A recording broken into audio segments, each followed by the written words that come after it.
안녕하세요. 민주 이대남입니다. 윤석열의 항소심 재판이 시작됐죠? 그런데 저는 개인적으로 걱정이 많이 되더라고요. 재판 생중계 영상이 처음으로 공개됐거든요. 그런데 뒤에서 자세히 보여드리겠지만 너무 이상한 장면이 나와버렸고요. 이것 때문에 따로 취재를 해봤는데 역시나 지금 상황이 그렇게 좋지는 않아 보입니다. 오늘도 구독과 좋아요로 힘을 주시면 감사드리겠고요. 일단 순서대로 보면 이렇습니다. 윤석열의 2심 재판은 내란 전담 재판부가 하게 되죠. 형사 1부와 형사 12부가 내란 전담 재판부로 지정이 됐는데 추미애 법사위원장도 그렇고 저도 영상에서 말씀드렸던 것처럼 형사 12부를 조심해야 한다고 말씀드렸었습니다. 왜? 형사 12부는 지기현보다 더한 재판부고 과거 판결도 이해하기 어려운 게 많았기 때문에 이진관 판사처럼 우리가 마냥 믿고 보기 힘들다는 게 문제였습니다. 그런데 일단 공수처 체포 방해 등의 혐의로 1심에서 징역 5년을 선고받았고 항소심은 서울고법 형사 1부가 담당하게 됐거든요. 윤성식 부장판사고 대법관으로 추천된 판사이기도 해서 처음에는 안심했습니다. 그런데 재판 생중계가 공개된 순간 뭔가 좀 이상하더라고요. 일단 그 장면 영상으로 잠깐 보고 오겠습니다. 피고인 잠깐만 자리에 일어나 주실까요? 자, 피고인 항소심 재판 중에 진술하지 않아도 되고 또 개개의 질문에 진술 거부할 수도 있습니다.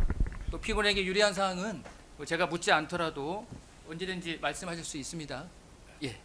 먼저 피고인 성함이 어떻게 되십니까? 네, 윤석열입니다. 예. 생년월일이 어떻게 되시나요? 예. 직업이나 주거, 등록 기준 등은 1심 판결 이후 변동이 없으신가요? 없습니다. 예. 자리에 앉으십시오. 네. 혹시 중간에 주소가 바뀌면 법원에 알려주시기 바랍니다. 딱 보면 어떠신가요? 약간 지기현 판사랑 비슷해 보이지 않나요? 이게 저만 그렇게 느낀 건 줄 알았는데 해당 영상 댓글을 보니까 지기현 시즌2라는 말을 굉장히 많이 하시더라고요. 물론 우리가 여기서 전제해야 할 게 있습니다. 판사의 성향이나 재판 스타일이 무조건 옳은 판결을 한다는 건 아닙니다. 실제로 백대현 판사만 봐도 재판 진행은 엄청나게 단호하고 칼같이 했지만 정작 선고 형량은 우인성하고 크게 다를 게 없었습니다. 그렇기 때문에 판사 재판 스타일이 아무리 칼같다 해도 시민들이 납득할 수 있는 상식적인 판결을 한다는 것은 아닌데 문제는 그 다음입니다. 제가 자료를 좀 찾아봤거든요. 윤성식 판사도 대법관으로 추천된 판사라고 말씀드렸잖아요. 그런데 지금 조희대가 노태학 대법관 후임을 임명 제청하지 않고 있는 상황이기도 하죠. 조희대가 임명을 해달라고 제청해야 국회 동의 절차가 시작되고 국회 동의가 완료되면 이재명 대통령이 최종 임명하는 시스템이잖아요. 그런데 너무 이상한 자료를 하나 찾았습니다. 지금 추천된 대법관은 총 4명입니다. 김민기, 박순영, 송봉기, 윤성식 이렇게 4명의 판사인데 조희대가 이 중에서 윤석열의 항소심을 맡고 있는 윤성식 판사를 1순위 제청 대상으로 말했다는 겁니다. 실제 보도를 보면 이렇습니다. 대법원은 최종 임명 제청을 두고 청와대와 의견을 조율하는 과정에서 윤 부장판사와 손 부장판사를 1, 2순위로 임명 제청하는 방안을 제안한 것으로 알려졌다. 저는 여기서부터 쎄한 느낌이 들더라고요. 물론 이렇게 생각할 수는 있습니다. 윤성식 판사가 워낙 재판을 정의롭게 잘해서 윤석열 재판을 못하게 하려고 아예 대법관으로 빼버리기 위해 1순위로 제청하겠다고 한 것 아니냐 이런 거죠. 그런데 그렇게 되면 김민기 판사를 피하는 건 설명하기가 어려워집니다. 김민기 판사는 청와대에서 1순위로 제시한 판사거든요. 김민기 판사의 남편이 헌재 재판관으로 알려졌는데 사실 이건 이해충돌이 전혀 아닙니다. 예를 들어 나경원의 남편이 판사고 그 판사는 박은정 의원한테 일종의 청탁을 했던 사실이 드러났고 박은정 의원은 이 당시 이걸 거절하고 사회적 고발까지 했죠. 그리고 나경원은 윤석열의 내란을 옹호합니다. 이런 자는 법사위 간사뿐 아니라 법사위원도 시키면 안 되죠. 이건 이해충돌입니다. 그런데 현재 재판관 남편을 둔 판사가 대법관이 되는 건 문제가 안 됩니다. 왜냐? 두 기관은 완전히 다른 곳들이거든요. 대법원은 일반 국민들을 상대로 재판을 하는 곳이고요. 헌법재판소는 말 그대로 헌법을 다루는 곳이잖아요. 고위공직자나 공무원들이 헌법을 위배했는지를 재판하는 곳이기 때문에 애초에 완전히 다른 기관입니다. 그런데 조희대는 지금 이걸 이해충돌이라면서 김민기 판사는 꺼려하고 하필이면 윤석열 2심 재판을 담당하는 윤성식 부장판사를 1순위로 제청하겠다고 하는데 뭔가 너무 이상하지 않냐 이겁니다. 저는 이게 일종의 계획 아닌가 싶은 겁니다. 물론 결과는 지켜봐야겠지만 우리가 견제를 하지 않을 이유는 없잖아요. 당장 상설특검이 내린 결론만 봐도 어떤가요? 어제 안권섭 특검이 수사를 종결하고 최종 브리핑을 했는데 결국 관봉권 띠지 관련자들은 사실상 무혐의로 결론 내렸죠. 이것 때문에 결국 신흥석, 이희동, 최재현, 남경민, 김정민 이 사람들 모두 수사도 안 받고 처벌도 안 받게 생겼다는 겁니다. 물론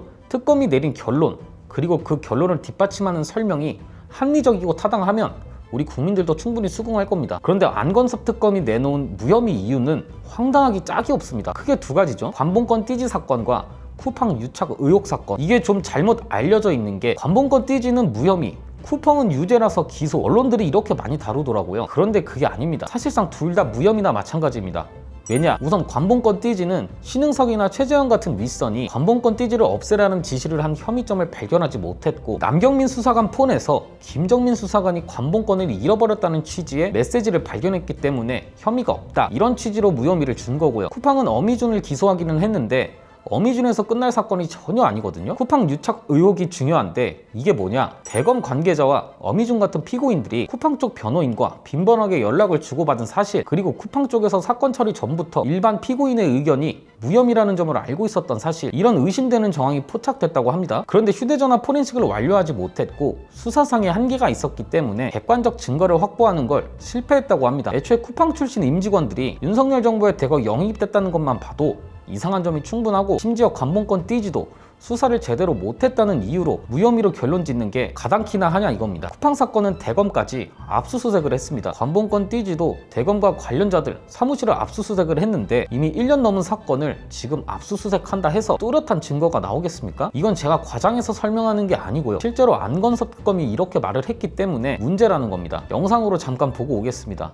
및 관련 피해자들의 사무실 등에 대한 추가 압수수색을 진행함과 동시에 건진법사 전성배를 포함 남부지검의 압수 담당자, 수사검사 및 지휘부 라인 전 검찰총장에 이르기까지 사건 관련자들에 대한 광범위한 소환 조사를 통하여 고의적으로 관본권 띠지를 폐기하고 은폐하였는지 여부를 집중 조사하였습니다. 그 결과 이른바 윗선의 폐기, 은폐 지시 등 의혹을 증명할 만한 뚜렷한 정황은 밝혀지지 않았고, 다만 절차 미비 내지 업무상 과오로 인해 범죄 수사의 기본인 증거물 인수인계 및 보관 과정에서 검찰의 압수물 부실 관리 및 심각한 보고 지연 등의 기강회의가 있었음은 확인하였습니다. 그러니까 결론적으로 얘네 뭐 크게 잘못한 건 없고 업무상 실수를 좀 했으니까 이건 그냥 무혐의 정도로 끝내도 될 것 같다, 이런 식인 거잖아요. 두 명의 수사관들이 윗선에 검토받고 확인받은 청문회 답변서는 무엇이며, 청문회에서는 끝까지 기억 안 난다고 했던 수사관들이 특검 수사 중에는 본인이 잃어버린 것 같다고 실토했다? 그리고 이걸 주요 증언으로 판단하고 실제로도 무혐의를 준다? 이게 맞는 겁니까? 건진법사가 관본권을 받았다는 CCTV도 이미 공개가 됐잖아요. 이게 이래서 문제라는 겁니다. 여론이 조금만 관심을 안 가지면 유야무야 넘어가는 게 한둘이 아니라는 거고요. 앞에서 말씀드린 윤성식 판사까지 연결 지으면 너무 이상하지 않냐 이겁니다. 2차 특검은 제대로 굴러갈지 걱정입니다. 그리고 2차 특검이 제대로 수사를 한다 해도 내란전담 재판부가 진짜로 납득할 만한 판결을 할지도 너무 걱정입니다. 그래서 지금 해야 할 건 이런 걸 많이 알리는 거고요. 이 영상도 구독과 좋아요 눌러주시면 그만큼 많은 분들한테 도달할 수 있으니까 힘을 보태주시면 감사드리겠습니다. 오늘은 이재명 대통령의 말로 마무리해보겠습니다. 기득권 세력은 결코 스스로 물러서는 법이 없습니다. 적폐청산을 정치보복이라 우기며 어떻게든 발목을 잡으려 길을 쓰고 있습니다. 적폐와 불의를 청산하는 게 정치보복이라면 그런 정치보복은 맨날 해도 됩니다. 오늘 내용은 여기까지입니다. 유익하셨다면 구독과 좋아요로 영상 제작에 힘을 주시면 감사드리겠습니다. 감사합니다.